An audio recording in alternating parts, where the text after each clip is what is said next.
The plane went down at dawn. One moment, the sky over the Himalayas was clear and blue. The next, a storm rose out of nowhere, thick and grey, swallowing everything. Lightning split the clouds, and the little transport plane shuddered like paper. Then came the sound, a roar, deafening and final. When I awoke, the world was white.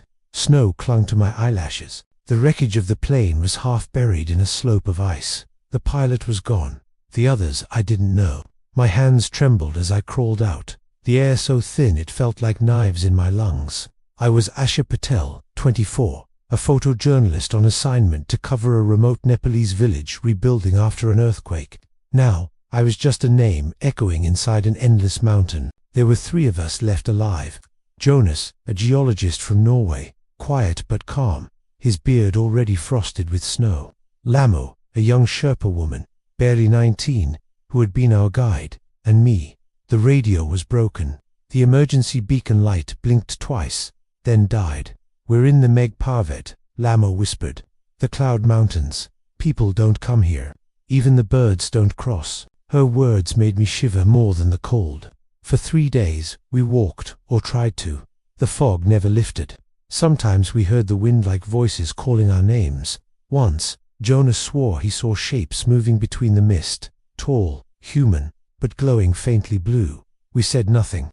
Fear has a sound, and it's silence. Our food was nearly gone when we found the bridge. It stretched across a gorge so deep I couldn't see the bottom. The ropes were half rotted, the planks coated with frost. On the far side stood a carved stone gate, half hidden by moss and snow. Symbols spiraled across it, ancient, beautiful, unreadable. Lhamo touched one with her gloved fingers.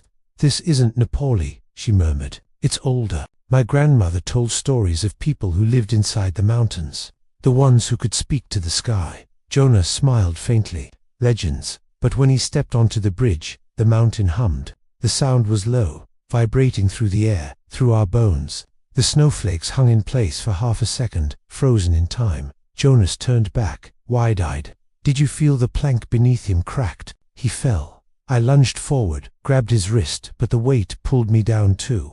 For a heartbeat, I saw the sky spin above me, the clouds like silver fire. Then everything went black. When I opened my eyes, I wasn't dead. I lay on soft green moss. There was light all around, not sunlight, but something gentler, like moonlight woven into air. The air was warm, fragrant. The fog was gone, and above us, a ceiling of crystal, glowing faintly. We were inside the mountain. Jonas groaned beside me, alive, though bleeding. Lhamo climbed down from above, eyes wide. "The cloud caves," she whispered. "They're real." The cavern stretched endlessly, filled with glowing pools and ancient pillars carved with symbols. Water trickled through the rock, humming softly, almost like music. I took out my camera. The battery light blinked red, but I managed one picture. That was when I saw the figure. At first, I thought it was a reflection. Then it moved. A woman stood by the far pool, dressed in silver cloth, her hair pale as snow. Her eyes glowed faintly, like starlight under water. She raised one hand, not in warning, but greeting. "Who are you?" I whispered. Her voice was like the wind through ice. "Travelers, you should not have come." Jonas stepped forward, dazed. "Where are we? What is this place?" She tilted her head. "This is what remains of the Skytalkers. We lived in balance with the storm, until the world forgot us." Lhamo stepped closer, eyes wide. "My grandmother's stories. You're real." The woman smiled faintly. "We are what memory allows us to be. The mountain hides us now, between the clouds, between moments." She looked at me then, directly, as if she could see every thought in my head. "You, Asha Patel, you came seeking stories of loss. You found one that must never be told." "Why?" I asked. "Because the mountain only gives what it takes in return." We slept that night by the glowing pools. When I awoke, the woman was gone. Jonas was coughing blood. The fall had crushed something inside him. We tried to climb out, but every tunnel led us back to the same chamber. The walls seemed to breathe. The humming grew louder. On the second day, Jonas stopped breathing. We buried him beneath a ring of stones. Lhamo sang softly, an old Sherpa prayer. Afterward, I noticed something strange. His body shimmered faintly, like mist, and then dissolved, leaving only his compass behind. The mountain had taken him, and in the reflection of the pool, for an instant, I saw his face smiling. I don't know how many days passed. Lhamo began to fade, her skin almost translucent, her voice growing faint. She said the mountain was calling her home. You should go, she told me. Find the light above. I can't leave you. She smiled. You already have. And then she was gone, like snow melting in sunlight. When I finally found a way out, it wasn't by climbing. The tunnel opened onto a ledge above the clouds. The storm had cleared. The world below glittered like a sea of glass.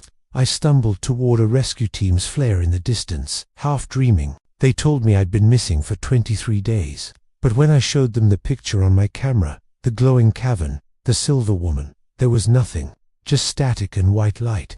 Months later, back in Kathmandu, I received a small package with no return address. Inside was Jonas's compass. It still pointed north, but the needle glowed faintly blue, like the mist inside the mountain. And every night since, I dream of that place, the endless hum, the glowing pools, the woman's voice whispering, the mountain remembers those who remember it. Sometimes, when I wake, there's frost on my window, even in summer, and in the reflection, I can almost see her face.